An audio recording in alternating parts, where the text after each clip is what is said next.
Assalamualaikum warahmatullahi wabarakatuh. Halo para penagita Selepina dan Raffi Ahmad dimanapun kalian berada. Selamat siang, selamat berjumpa kembali tentunya bersama Mimin di channel TV artis terpopuler. Channel yang akan menginformasikan kabar-kabar terbaru terhangat tentunya seputar Nagita Slepina dan Raffi Ahmad. Namun bagi sahabat yang baru menemukan channel ini, jangan lupa sahabat untuk mengklik tombol subscribe dan bunyikan lonceng notifikasinya agar sahabat tidak ketinggalan kabar-kabar berita terbaru terupdate dari Nagita Slepina dan Raffi Ahmad. Baik, kita mulai kabar beritanya. Masya Allah, Papa Raffi ngakak banget. Rayanja sengaja batuk-batuk biar dipanggil Pak Haji. Namanya juga anak Sultan Andaran, kecil-kecil juga udah pinter ya.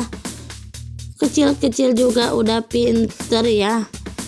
Makin lucu aja ya, bikin gemes Rayanjanya. Aduh besti, bikin gemesin ya Rayanjanya.